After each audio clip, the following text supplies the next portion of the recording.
Taylor Swift news, she's throwing a release party for her new album, and we're all invited. From October 3rd through October 5th, more than 500 AMC theaters will screen a close to 90-minute special film. It will premiere Swift's music video for her single, The Fate of Ophelia. Let's get straight to the first undeniable fact. Tickets for this so-called exclusive release party are insanely high. I'm not talking a couple $100, I'm talking sky-high, nosebleed-inducing, bank account draining levels of greed that have fans seething with rage. The numbers being thrown around are enough to make your stomach turn. We're seeing VIP passes priced in the thousands, resale tickets climbing past 5 figures, and even regular entry slots costing more than most people's rent. And let me tell you, the backlash is vicious.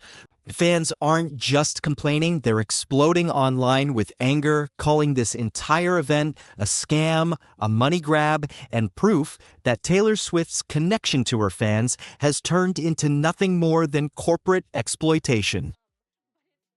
I've seen fans post screenshots of their failed attempts to buy tickets, websites crashing, pre-sale codes disappearing, scalpers sweeping everything up in minutes, and now those same tickets are being flipped for astronomical prices, sometimes $10,000 to $20,000 apiece, and who's left suffering? The everyday fans, the ones who've been there since Fearless, the ones who cried through All Too Well, the ones who bought merch, vinyls, streaming packages, everything she's ever sold. They're the ones left standing outside, looking in, while Taylor and her inner circle sip champagne behind velvet ropes. And don't get me wrong, I understand supply and demand. I understand economics. But this isn't about economics. It's about hypocrisy.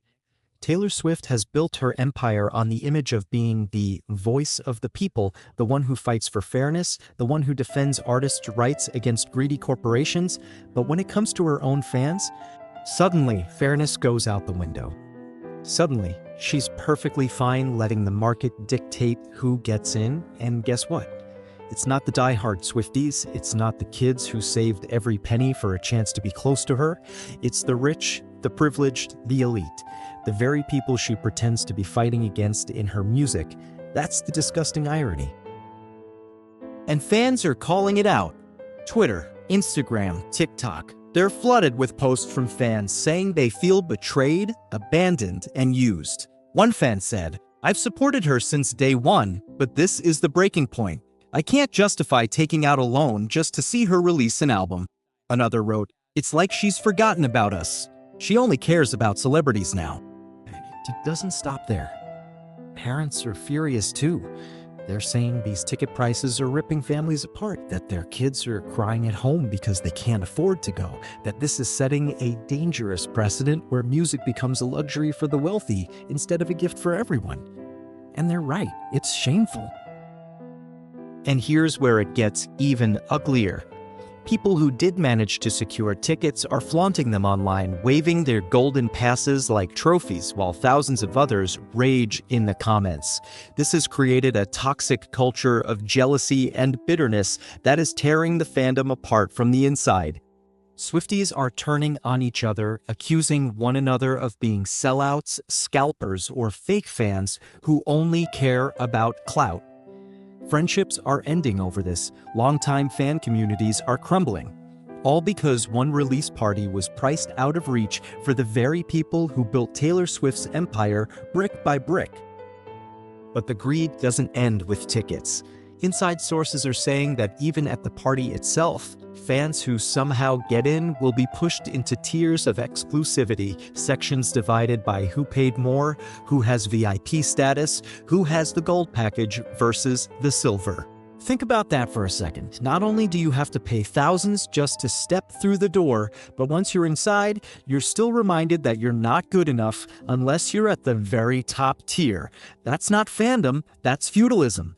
That's creating a system where only the wealthiest fans get to breathe the same air as their idol, while everyone else gets shoved into corners like cattle. And do you know what the worst part is? Taylor knows this. Her team knows this. This isn't some accident or oversight. This is deliberate. This is calculated. This is the music industry wringing every last drop of cash out of loyal fans, and Taylor Swift, the woman who claimed she would fight for fairness, is sitting back and letting it happen. No, worse, she's profiting off it. And you better believe she'll stand on that stage at the release party, flash her perfect smile, and say something like, "I'm so grateful for all of you. My fans, my family, you mean the world to me." Meanwhile, half her fan base will be outside crying in their cars because they couldn't afford the damn ticket. That's the brutal truth no one else wants to say out loud. And the backlash is spreading beyond just fans now. Journalists, critics, even casual listeners are beginning to pile on, calling her greedy, detached, and hypocritical. Some are even saying this release party is a tipping point, that Taylor Swift is no longer the relatable girl next door, but a billionaire mogul who has more in common with Wall Street than Main Street. That's the narrative forming, and trust me, it's going to stick. Because people don't forget being shut out, especially when it's done by the very person they trusted to always let them in. And don't think kids are safe from this controversy either.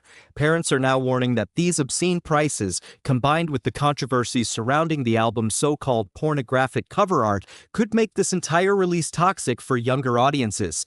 There are already whispers that certain music videos might be slapped with age restrictions on platforms like YouTube, which would be a first for a star of Taylor's stature. Imagine that, the woman hailed as the biggest pop star of the century being flagged for content too obscene for kids, while at the same time charging adult fans thousands of dollars just to be in the room.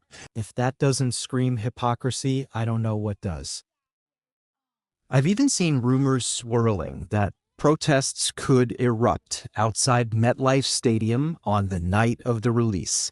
Angry parents, frustrated fans, even rival fandoms are reportedly planning to gather and make their voices heard. And honestly, I wouldn't be surprised, because this isn't just about Taylor Swift anymore, it's about the principle. It's about whether music should belong to everyone, or whether it should be locked away behind price tags so high they might as well say for the elite only. And if this party goes down the way it's shaping up to, history won't remember it as a celebration of music. It will remember it as the night Taylor Swift turned her back on the very people who made her who she is. And I'll be damned if I sit here and sugarcoat it. This isn't fandom. This isn't music. This is exploitation, pure and simple. And it's time people stop clapping and start calling it what it is. Because let me tell you, this storm is only getting bigger. The ticket fiasco has unleashed something we haven't seen in years, an actual rebellion inside the Swiftie fandom itself. That's right. The same fan base that built an empire of loyalty, trending hashtags for every release, defending Taylor against every critic, now they're turning inward, eating each other alive. And the ugliest part? Taylor and her team are just sitting back, watching it burn, because at the end of the day, those ticket sales are still rolling in. I've spent hours scrolling through threads, posts, and videos, and the tone is nothing short of volcanic. You've got fans who managed to score tickets bragging about it in the most tone-deaf way possible, posting their receipts like trophies, flexing the thousands they dropped as if it makes them superior fans. On the flip side, you've got lifelong supporters, the ones who lined up for hours outside venues back in 2009, the ones who camped out to see her in tiny clubs before she was a household name, saying this is the final betrayal. They're done. They're deleting accounts, burning merch, and swearing they'll never spend another cent on Taylor Swift again. Do you understand how massive that is? We're talking about a fandom that's been called the most loyal in the world, a fandom that made Taylor into a billionaire, now saying enough is enough. And it's not just bitterness, it's grief. Fans are mourning the death of the connection they thought they had with her, realizing she's no longer the girl on stage with a guitar pouring her heart out, but a business empire in high heels who couldn't care less if her fans go broke trying to stand in her shadow. And while fans fight with each other, outsiders are laughing. Other fandoms rival celebrities. Even critics who've hated Taylor for years are having a field day, mocking her fans for being ATM machines and calling her release party the most expensive joke in music history. And you know what? It stings because they're not wrong. But it doesn't stop there. Oh no, the backlash is spreading beyond the fandom like wildfire. Parents are flooding forums and Facebook groups, furious at how their kids have been priced out of something they dreamed about. Some are saying they won't allow their kids to even listen to the album because of the obscene cover art controversy combined with the predatory ticket pricing. Think about that. Parents, the gatekeepers of an entire generation of listeners, are now openly saying Taylor Swift is no longer appropriate for their children. That's devastating. That's brand suicide. And yet, her team acts like it's business as usual.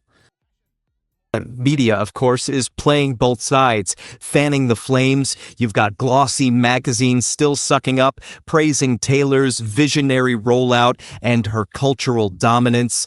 Then you've got journalists and cultural critics tearing her to shreds, labeling her greedy, disconnected, and yes, dangerously close to being censored for obscenity.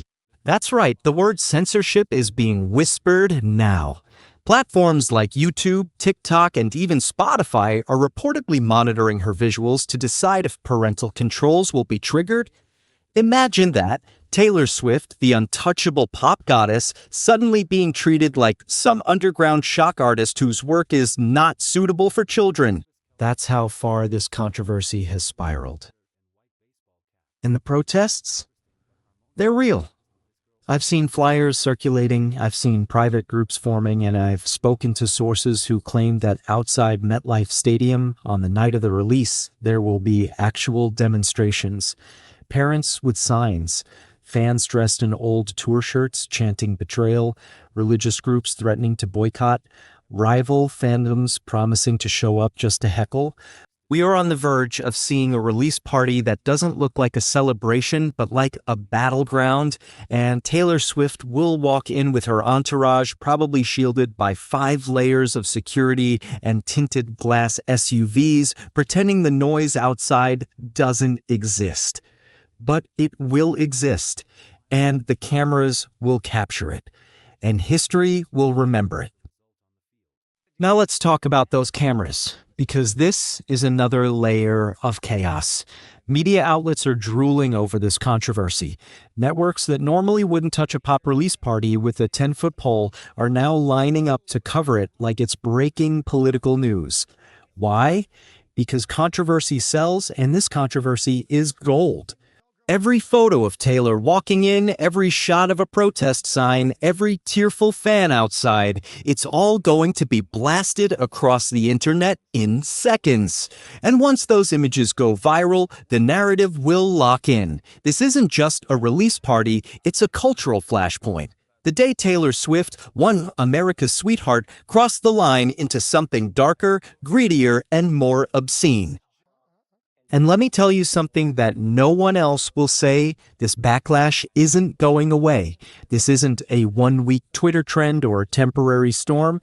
This is the kind of controversy that sticks, that follows an artist for years, that reshapes how the public sees them. Every album after this, every tour, every move Taylor makes will be shadowed by the memory of this disaster. Fans will remember how it felt to be shut out.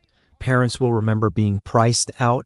Critics will remember calling it pornographic, and the world will remember that Taylor Swift, the supposed champion of fairness, built her release party on exclusion and greed. The irony is suffocating. Taylor once stood on stages and called out corporations like Apple Music and Spotify for exploiting artists. She fought to get fair pay for creators. She painted herself as a rebel against the machine. But now she has become the machine, and the gears are grinding up her own fans. That's the real tragedy here. Not just the obscene prices, not just the obscene images, but the obscene betrayal of everything she once claimed to stand for. And don't think this ends with fans just staying home. Oh no, The resentment is building into something much bigger. Lawsuits are being whispered about. Class action complaints over unfair ticketing practices. Politicians getting involved, questioning whether these luxury events should be regulated. Consumer protection agencies sniffing around. When money is involved, when people feel robbed and humiliated, they don't just complain, they fight back. And Taylor Swift might just find herself at the center of a legal and political storm she never saw coming. But here's the kicker, the release party hasn't even happened yet. That's right, all this outrage, all this fury, all this chaos is still before the first note has been played, before the first song has been performed, before the first glass of champagne has been raised. If this is the temperature before the event, imagine what it's going to look like during and after. Imagine the headlines if the protests turn ugly. Imagine the backlash if celebrities inside flaunt their VIP status while fans outside are crying in the cold. Imagine the absolute firestorm if Taylor herself dares to post a smug photo captioned with something like, "What a magical night." Magical for who, Taylor? For the millionaires in the room? Because for the millions outside, it's a nightmare.